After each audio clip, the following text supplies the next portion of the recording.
3 decades ago, the stars swallowed the ESS Horizon without a trace. It happened during a routine jump, humanity's most advanced ship attempting to push beyond the Orion arm, carrying the hopes of Earth with it.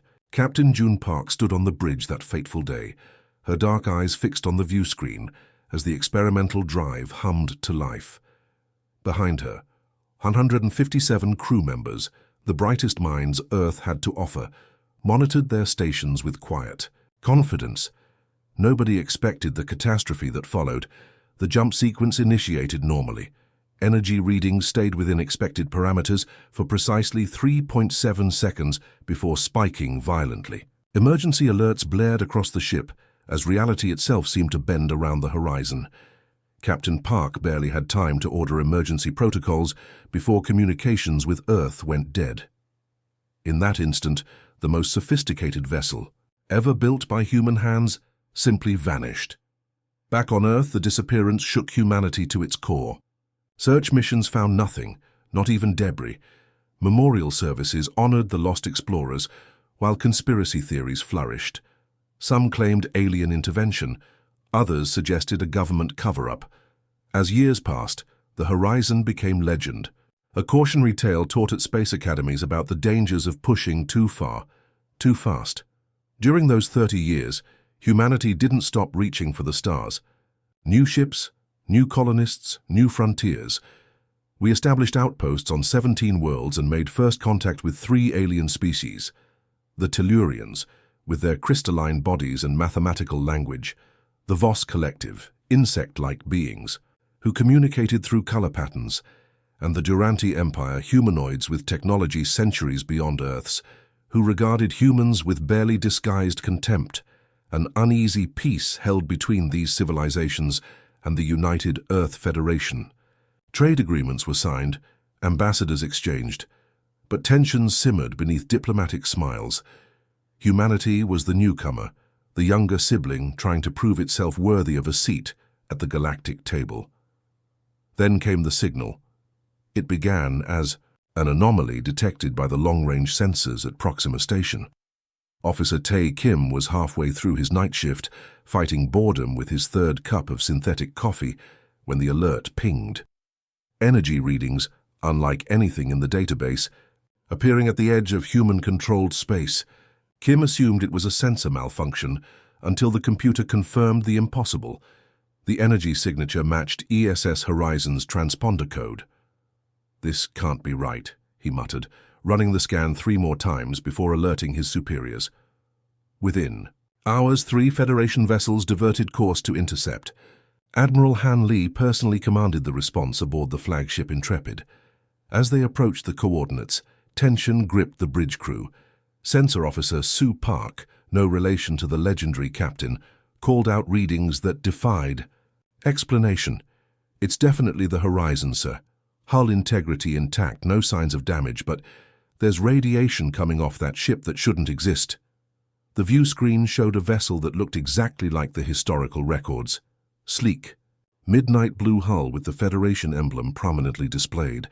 Yet instruments detected energy patterns that violated known physics, ripples in space-time surrounding the ship like an invisible halo. "Open communications," Admiral Lee ordered, his voice steady despite his racing heart. After several tense minutes, the screen flickered. A face appeared that sent shockwaves through the bridge. Captain June Park herself, looking exactly as she did in her official portrait taken 30 years earlier. Not a day older, not a wrinkle deeper. Her uniform was crisp, her expression composed but intense. "This is Captain June Park of ESS Horizon, responding to Federation hail. Request immediate secure channel to Earth Command." Admiral Lee stared in disbelief. "Captain Park, how is this possible? Your ship disappeared 30 years ago." Something flickered across Park's face, surprise, perhaps confusion. She glanced at someone off-screen before responding. "Admiral, according to our ship's chronometer, we've been gone approximately 6 months. Whatever discrepancy exists will require extensive debriefing." She paused, then continued with unmistakable urgency. "We encountered something out there, something that changed everything we thought we knew about reality." The bridge fell silent, Admiral Lee found his voice again. "What exactly did you find, Captain?" Park's eyes hardened with determination and something else. Fear, possibly. "Not over this channel, Admiral. But know this, we've seen what waits beyond the boundaries of known space. We've been given something by beings who exist in ways we can barely comprehend. And we've brought back the means to ensure humanity's survival in a universe far more dangerous than we ever imagined." The transmission cut suddenly, leaving the bridge crew of the Intrepid in stunned silence. Initial scans confirmed 16 life signs aboard the Horizon, a fraction of her original crew. Where were the others? What had happened during their journey? And most importantly, what exactly had they brought back? As escort ships surrounded the Horizon to guide it home, news of its miraculous return spread like wildfire across human colonies. People celebrated in the streets, hailing it as humanity's greatest miracle. They didn't yet understand that the ship's return wasn't just an ending to an old mystery. It was the beginning of humanity's most dangerous chapter. Galileo Station hung like a silver spider in Earth's orbit, its 8 massive docking arms extending to accommodate ships from across human space. The largest arm now held the ESS Horizon, quarantined from regular traffic, as scientists and military personnel swarmed through its halls. Nobody got in or out without passing through 3 security checkpoints, each more rigorous than the last. Inside, the ship's transformed engine room, Dr. Jin Quan rubbed his tired eyes. He'd been awake for 48 hours straight, yet sleep was the furthest thing from his mind. Before him floated what Captain Park called the reality engine, a device that shouldn't exist according to any physics textbook ever written. "It's beautiful in a terrifying way," whispered his colleague Dr. Yuna Lee, her face bathed in the soft blue light pulsing from the device. The engine resembled nothing they'd seen before, a sphere about 2 meters across, but sometimes it seemed larger or smaller depending on the angle you viewed it from. Its surface constantly shifted between solid and transparent, revealing glimpses of internal components that seemed to fold into dimensions beyond normal perception. Most unsettling were the moments when parts of it appeared to be in 2 places, simultaneously.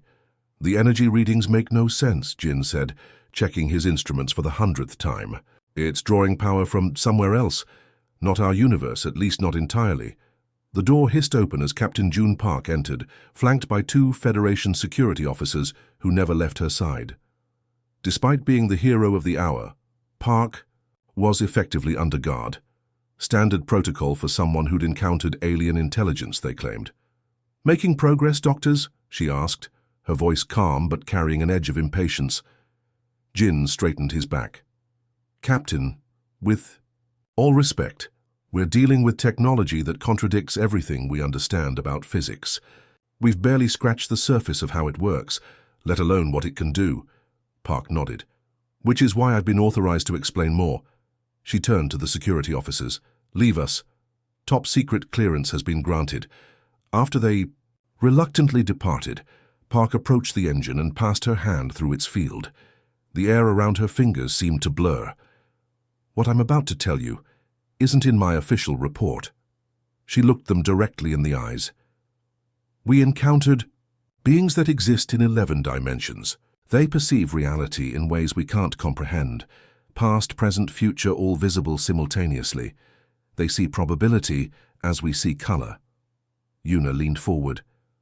"You actually communicated with them? How?"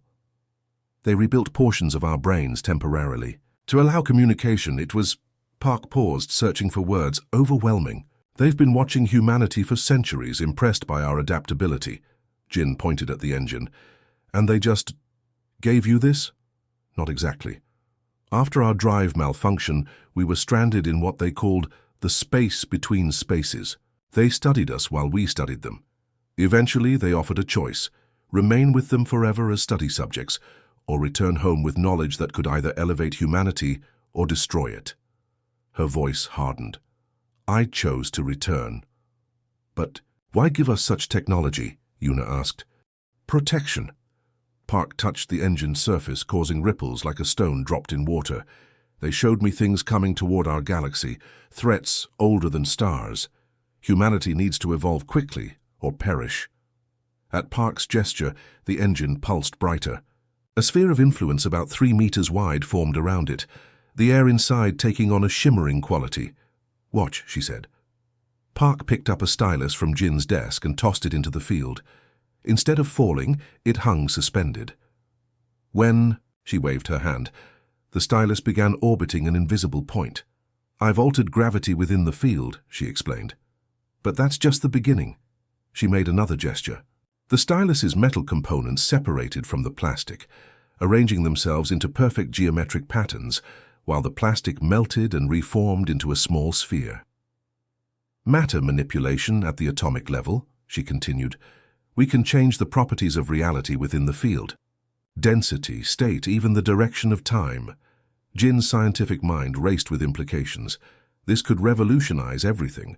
Medicine, construction, energy production, or weapons, Yuna added quietly. Park nodded grimly. "Exactly why the alien coalition is panicking." Across the galaxy, emergency sessions convened among the 3 major civilizations that shared borders with human space.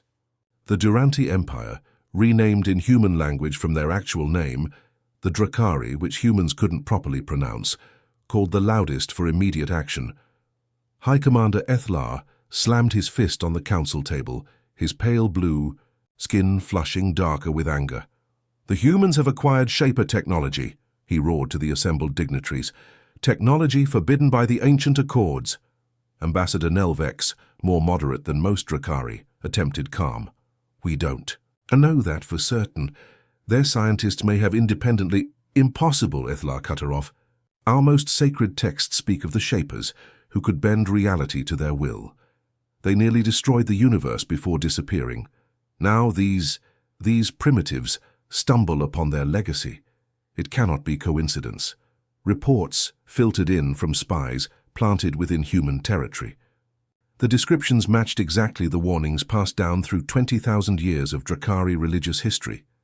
Technology that warped the fabric of existence itself.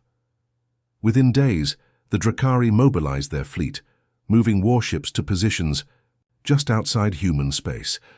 Their official statement claimed these were merely defensive measures while they assessed the situation. Nobody believed it. Back on Galileo Station, a formal demonstration was arranged for Federation leadership. In a reinforced chamber, Captain Park activated the reality engine while officials watched from behind blast shielding. "Observe," she said over the intercom. The air within the chamber twisted visibly. A metal cube placed on a pedestal began to change, first melting, then freezing, then breaking apart into component atoms that danced like fireflies before reassembling into perfect crystal. "We can selectively alter physical laws," Park explained. "Gravity, electromagnetics, strong and weak nuclear forces, even the rate at which time flows." Federation President Hai Sun watched with growing concern. "The power requirements must be enormous, Gus. That's the thing," responded Admiral Lee beside her. "It draws negligible energy from our systems. It's tapping into something else, something our instruments can't measure." As if illustrating his point, the chamber's lights flickered briefly as the field expanded, then contracted. For a split second, those watching swore they could see through the walls of the chamber, not to the room beyond, but to somewhere else entirely, somewhere with different colors and geometries that hurt the eyes. President Hai pressed the intercom. "Captain Park, the Alliance ambassadors are demanding information about this technology. The Drakari specifically claim it matches weapons described in their religious texts." Park's expression hardened. "Madam President, the beings who gave us this technology warned me about the Drakari. They're not telling the complete truth about their history or intentions." "Meaning what, exactly?" "Meaning," Park said carefully, "that there's a reason the 11-dimensional beings chose humanity to receive this gift instead of the older civilizations. We need to protect this technology at all costs." As she spoke, long-range sensors detected additional Drakari warships entering systems near human space. Their message was clear: hand over the reality engine or prepare for war.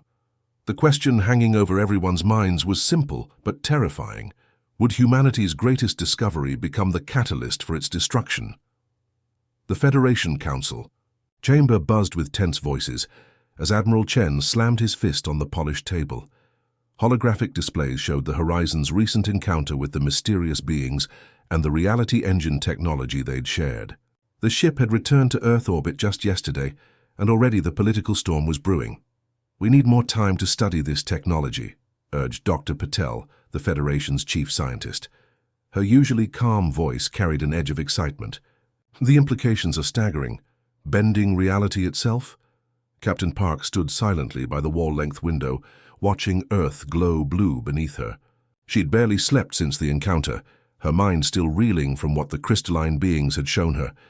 The weight of that knowledge pressed down on her shoulders like a physical burden. "Time is exactly what we don't have," said Councillor Rodriguez, tapping through reports on his tablet. "Word has already spread. 3 different alien delegations have requested emergency meetings." Admiral Chen's face darkened.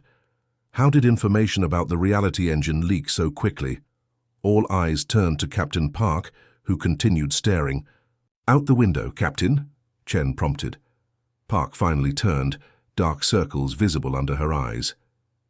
"The beings didn't just contact us," she said quietly.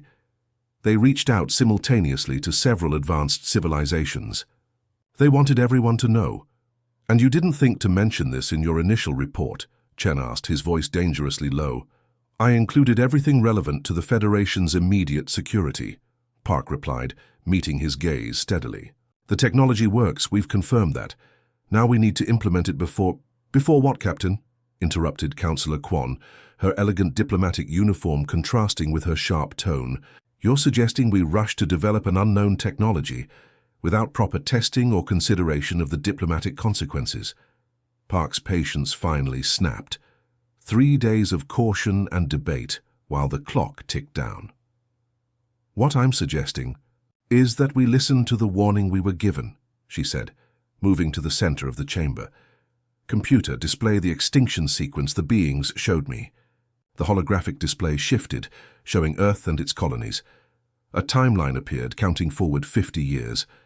One by one, human outposts winked out, attacked by various alien forces.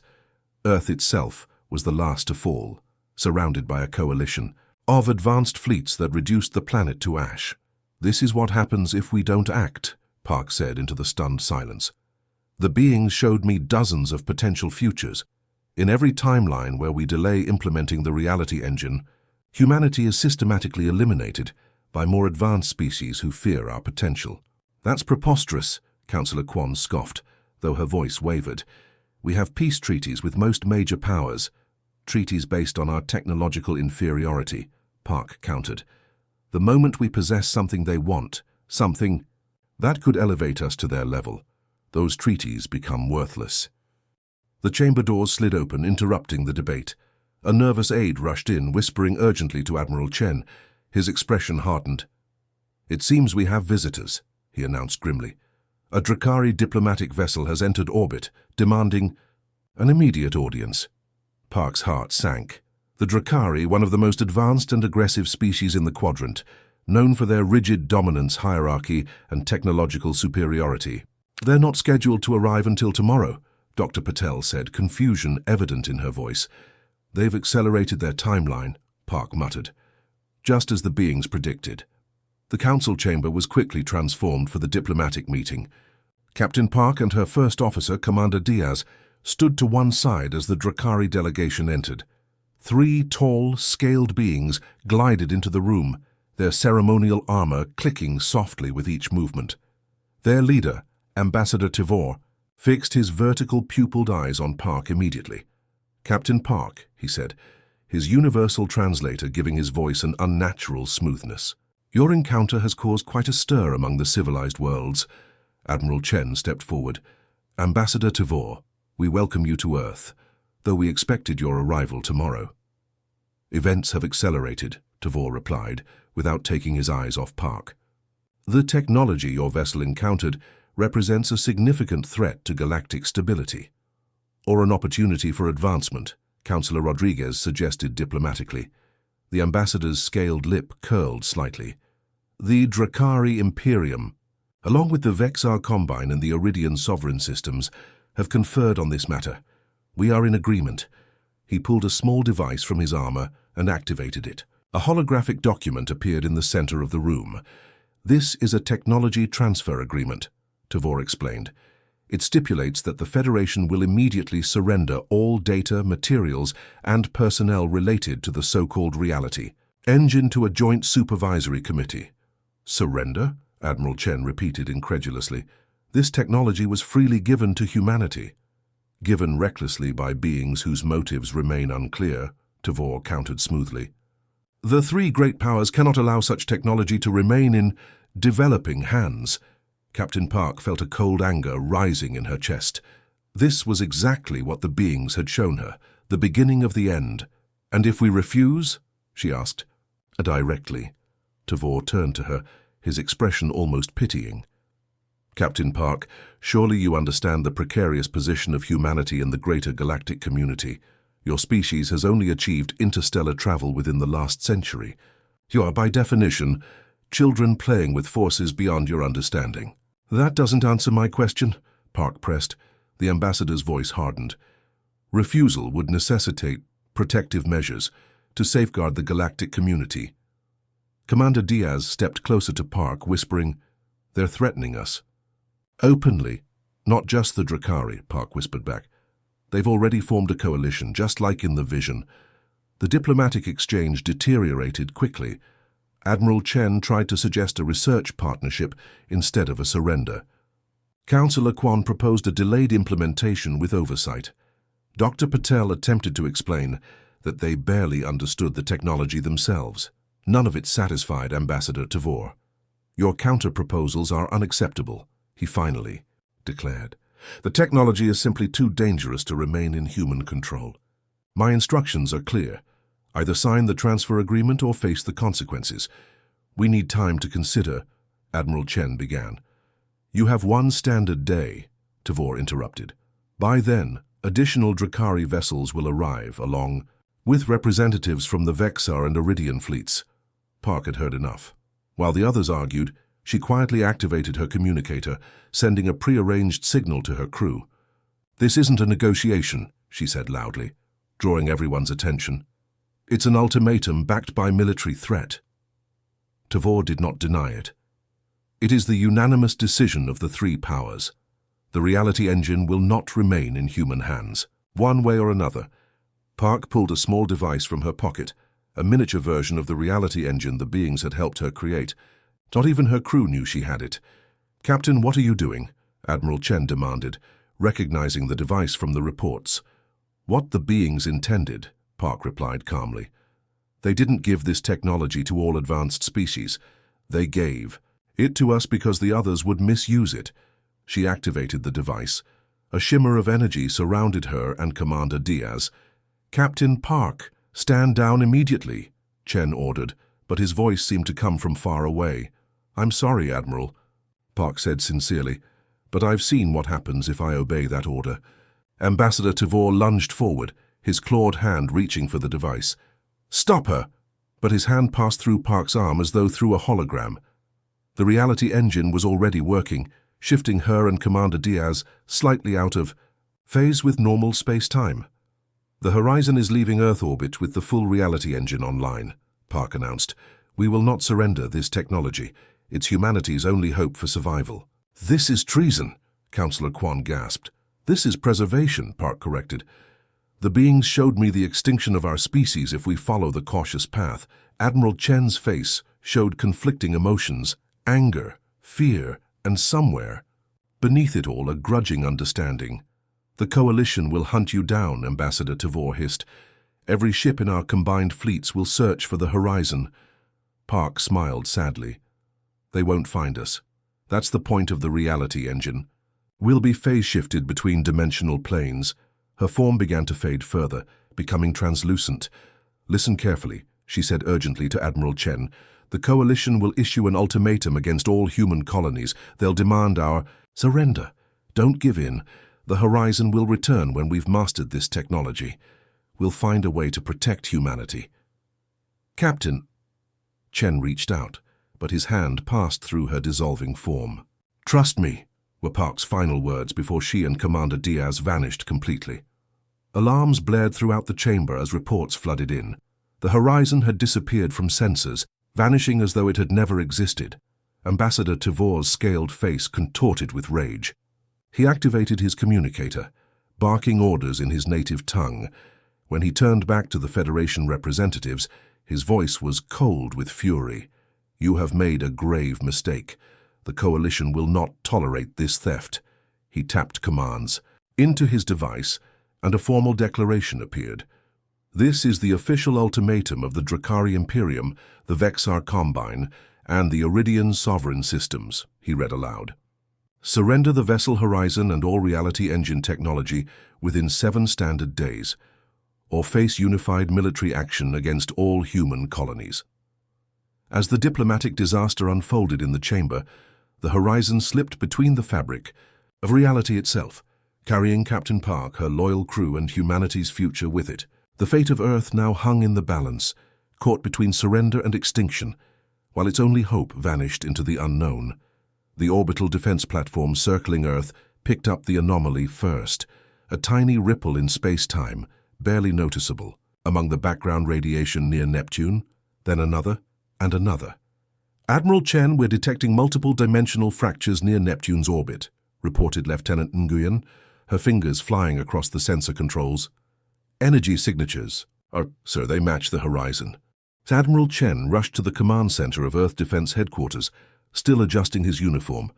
6 days had passed since Captain Park's disappearance and the devastating ultimatum from the alien coalition. 6 days of frantic preparation for a war humanity couldn't possibly win. "Put it on screen," Chen ordered. The main display flickered to life, showing Neptune's serene blue sphere. At first, nothing seemed unusual. Then a patch of space twisted, folded, and tore open. The horizon emerged, its familiar silhouette causing gasps around the command center. But the vessel wasn't alone. One by one, 7 more ships emerged from similar tiers in reality. Each was identical to the horizon in design, but with subtle variations in their energy signatures. They arranged themselves in a perfect formation around the original ship. 8 ships, whispered Dr. Patel, who had been called in to advise on the crisis. "How is that possible? The Horizon couldn't have constructed 7 new vessels in less than a week." The communications officer's console lit up. "Admiral, we're receiving a transmission from the Horizon." "On screen," Chen ordered, his voice tight with tension. Captain Park's face appeared, looking both exhausted and exhilarated. Behind her, Commander Diaz worked at a console that pulsed with an otherworldly light. "Admiral Chen," Park said, "we've returned as promised." "With reinforcements, I see," Chen replied cautiously. "Captain, you have a lot to explain." Park nodded. "And not much time to do it. The Coalition fleet entered the outer system 12 hours ago. They'll reach Earth's defense perimeter in less than 30. "How do you know that?" Patel interjected. "Our deep space sensors haven't detected anything." "Because we've already seen it happen," Park said simply. "Time works differently in probability space." "Probability space," Chen repeated. Park's expression grew more urgent. "Admiral, I know you have questions, but right now, you need to authorize us to engage the Coalition fleet before they reach Earth." Chen's face hardened. "You expect me to authorize a rogue captain with stolen technology to engage 3 of the most powerful forces in the galaxy, after you committed treason?" "I expect you to give humanity a fighting chance," Park replied evenly. "Those ships you see aren't conventional constructions. They're probability variants of the Horizon, vessels created from potential futures where we built them over years, not days." Dr. Patel gasped. "You've been manipulating timelines." "Not exactly," Park said. "We've been harvesting possibilities. The reality engine doesn't just shift our position in space-time. It lets us access parallel probability states and make them real." She gestured to the ships surrounding the Horizon. Each vessel carries a different application of the core technology. The Defiant specializes in dimensional shields. The Entropy carries accelerator cannons. The Probability has advanced drive systems. Together, they form an arsenal that can counter anything the Coalition throws at us. Admiral Chen exchanged glances with his officers. The situation was unprecedented. A captain who had essentially committed mutiny now controlled 8 vessels with technology beyond their understanding, claiming to be humanity's only defense against annihilation. What you're proposing risks more than just this confrontation, Chen said carefully. You're talking about fundamentally altering the nature of reality. The consequences could be— I've seen the consequences of inaction, Park interrupted. The beings showed me our extinction, Admiral. Hundreds of possible timelines, all ending the same way unless we embrace this technology. The tactical officer's voice cut through the tension. Sir, long-range sensors are picking up something. Multiple objects decelerating at the edge of the solar system. The Coalition fleet, Park confirmed. 32 Drakari warships, 26 Vexar carriers and 17 Iridian dreadnoughts. They're not coming to negotiate, Admiral. The command center fell silent as the implications sank in. Humanity's combined defense forces couldn't hope to stand against such a fleet. Admiral, Park pressed, I need your authorization. Chen closed his eyes briefly, the weight of the decision crushing down on him. What exactly will you do? Demonstrate. That attacking Earth would be a costly mistake, Park replied. 1 ship, 1 engagement, just enough to make them reconsider. After a long moment, Chen nodded. Approved. But Captain, if you destabilize space-time in our system, if you put Earth at risk— I understand, Park said solemnly. Horizon Actual. Out! The screen went dark and Chen turned to Dr. Patel. What did we just authorize? The scientist's eyes were wide. Possibly the salvation of our species, or its doom. Near the orbit of Uranus, 17 Drakari warships accelerated toward the inner system. Their sleek predatory forms bristled with weapons capable of reducing a planet's surface to slag. At their center flew the command vessel of Fleet Lord, Kaivar, cousin to Ambassador Tivor, and architect of 100 successful conquests. My lord, reported his sensor officer, we're detecting unusual energy readings ahead. Kavar's scaled lips curved into what his species considered a smile. The humans attempting some form of ambush? How quaint. The readings don't match any known human technology, the officer continued, his voice uncertain. They're shifting, as if they're not entirely in our reality. Kavar leaned forward. Show me. The tactical display activated, showing a single ship approaching their formation. Its design matched the Horizon, the vessel that had started this crisis. Just 1 ship? Kavar laughed.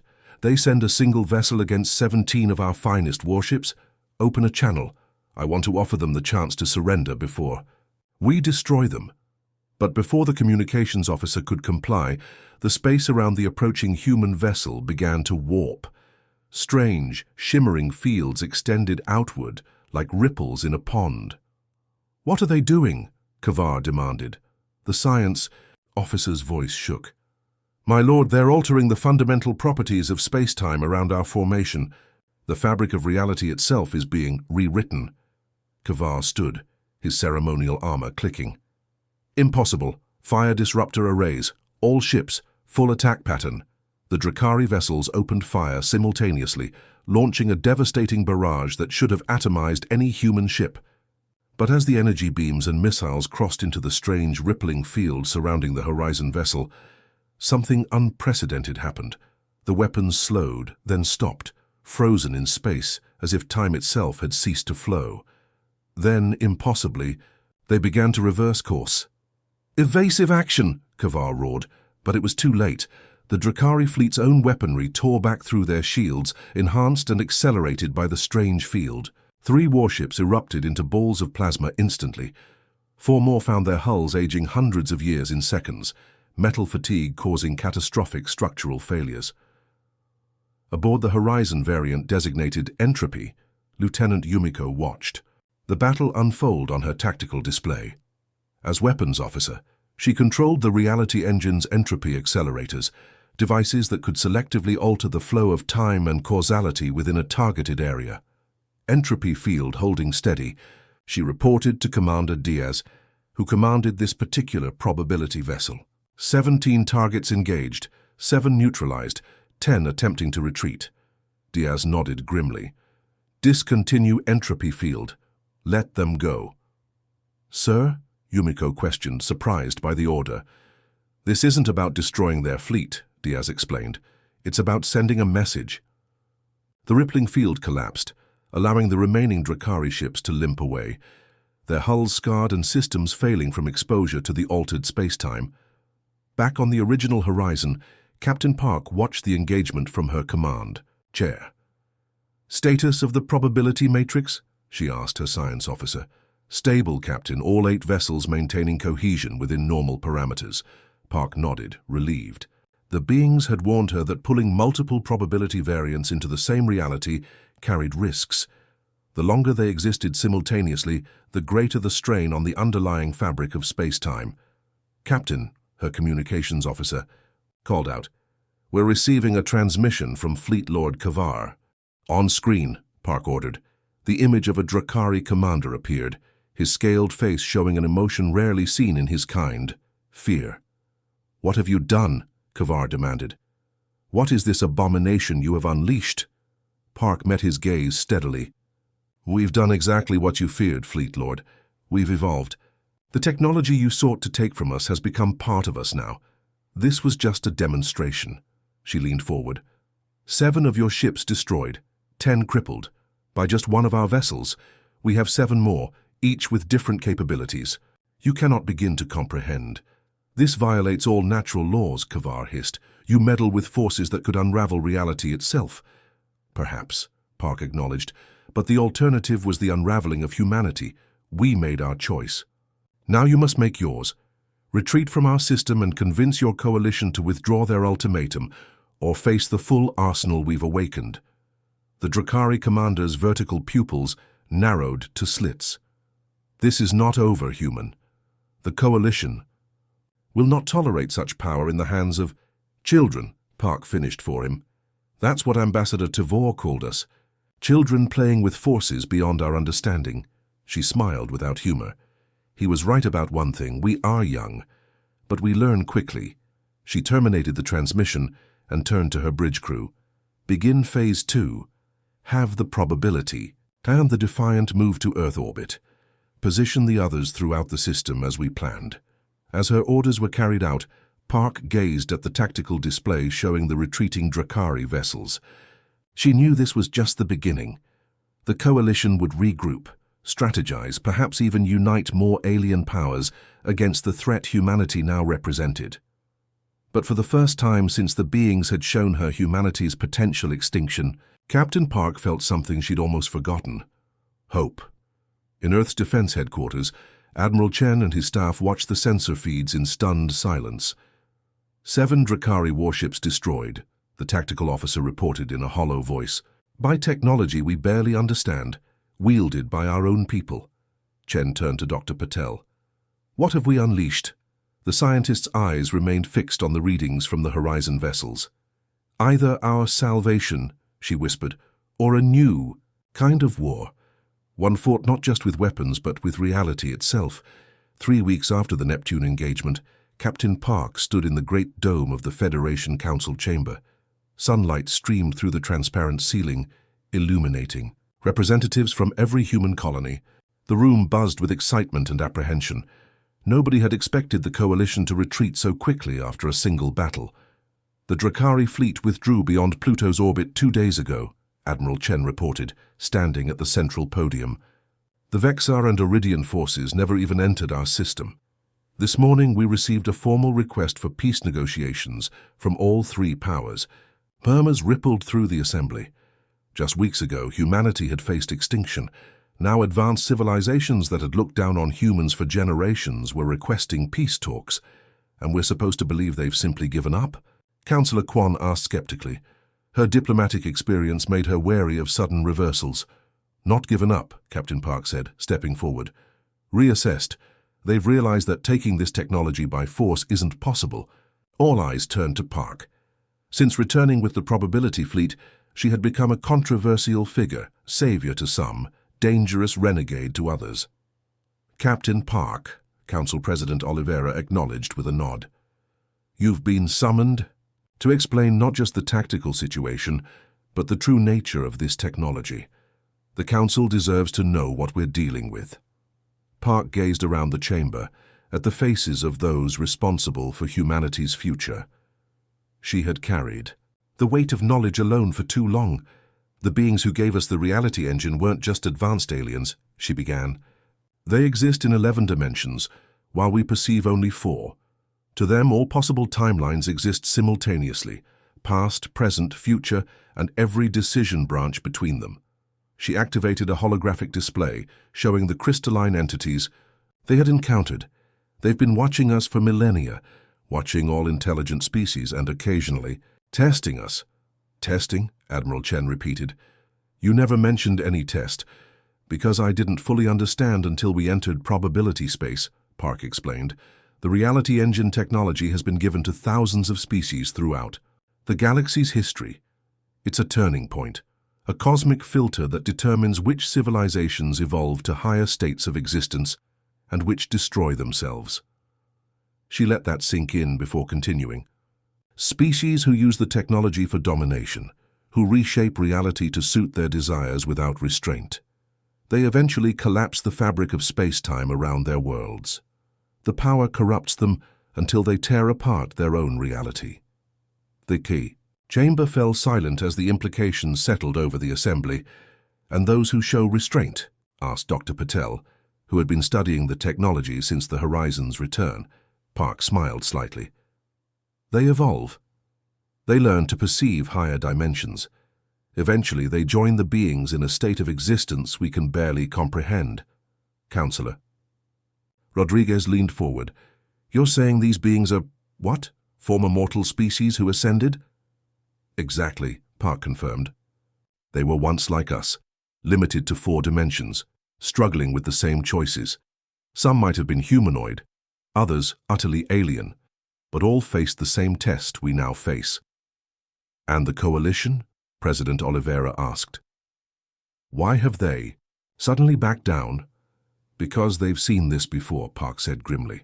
In their histories, there are stories of civilizations who obtained similar technology, civilizations that vanished when they misused it. The demonstration at Neptune wasn't just a military victory. It was a reminder of ancient warnings they all carry in their cultural memories. Dr. Patel rose from her seat. Captain, I've been analyzing the probability vessels. They're becoming increasingly unstable. Quantum fluctuations are growing at the molecular level. Park nodded. Because they can't exist indefinitely in our timeline. They're echoes of possibilities, not meant to remain manifest. Then our advantage is temporary, Admiral Chen realized. The advantage was never the point, Park countered. It was the choice of how to use it that mattered. The debate raged for hours. Some counselors argued for using the technology to establish human dominance while they still could. Others advocated destroying it entirely. Through it all, Park maintained that neither extreme was the answer. As evening fell and the dome darkened, President Oliveira called for a resolution. It seems clear we need a dedicated body to oversee this technology, she proposed. Captain Park, would you be willing to head a reality guidance council to develop ethical frameworks for its use while maintaining our defensive capabilities? Park considered the request carefully.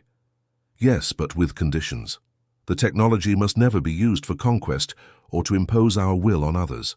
And we must share certain applications, medical breakthroughs, climate restoration, with other peaceful species. Even those who threatened us, Councillor Quan asked incredulously. Especially them, Park insisted. That's the test, to rise above the cycle of fear and dominance. The vote was close, but the resolution passed. The Reality Guidance Council was established with Park as its director, balancing defensive applications with peaceful development. In the months that followed, the probability vessels were gradually decommissioned as their quantum stability deteriorated, but not before their reality engines were studied and replicated.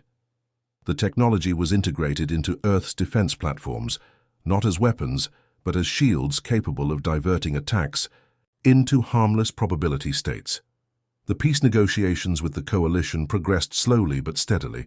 Ambassador Tivor, once so dismissive of humans, now spoke of mutual respect between differing evolutionary paths. The Vexar, previously secretive and suspicious, opened scientific exchanges. The Iridians offered trade agreements. 6 months. After the Neptune engagement, the Horizon embarked on a new mission, not of war but of discovery.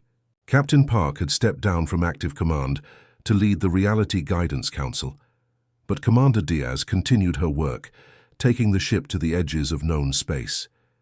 Near the ancient ruins orbiting a dying star, the Horizon's crew made a startling discovery: artifacts from a civilization that had clearly possessed reality engine technology thousands of years earlier. The intricate crystalline structures contained records in a language that shifted and changed as they observed it. "It's responding to our perception," explained Linguistics Officer Dr. Cho. "Just like the reality engine responds to probability," states, I think this civilization passed the test." Further exploration revealed more sites, more species who had faced the same trial humanity now underwent. Some had left warnings, others guidance. The pattern became clear. The test had been administered countless times throughout galactic history. But why? What cosmic purpose did this repeated examination serve? The answer came from the most distant site, a massive structure at the edge of the galaxy that predated all known civilizations. Commander Diaz led the away team personally, navigating chambers that seemed to shift and reconstruct themselves as they explored. At the heart of the structure, they found it, a three-dimensional projection of the entire galaxy with dark tendrils reaching inward from the void beyond. "It's a defense system," Diaz realized, studying the ancient controls. "The reality engine technology, it's not just a test, it's preparation." When the Horizon returned to Earth, the news sent shockwaves through the Federation. The 11-dimensional beings weren't merely testing species for their moral development. They were preparing the galaxy for something coming from outside, something that existed beyond normal space-time. At an emergency session of the Reality Guidance Council, Captain Park presented the Horizon's findings. "The threats we've faced, the Drakari, the Vexar, the Iridians, they were never the real danger," she explained to the assembled leaders. "The beings are preparing us for something larger, something that has destroyed other galaxies." "How do we fight something that exists beyond our comprehension?" asked Councillor Rodriguez. Park smiled. "We evolve, we learn, we understand our place in a much larger cosmos." She activated a holographic display, showing the artifacts discovered by the Horizon. These civilizations that passed the test, they didn't just survive, they transformed. Some may have already joined the 11-dimensional beings. Others left technologies to help those who would come after. "Like us," Dr. Patel said quietly. "Like us," Park agreed. "We're not just fighting for humanity's future. Now, we're part of something much older and larger, a galactic preparation for threats beyond our understanding." As the council meeting concluded, Park stood by the window of the orbital station, looking down at Earth. The planet seemed so small from here, so vulnerable. Yet in just 6 months, humanity had gone from facing extinction to being recognized as worthy inheritors of cosmic knowledge. A communication alert chimed.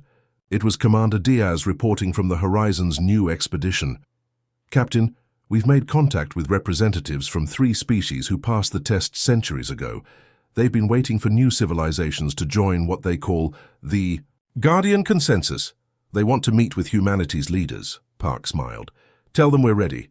As she ended the communication, she noticed her hand briefly shimmer with the same crystalline quality as the 11-dimensional beings.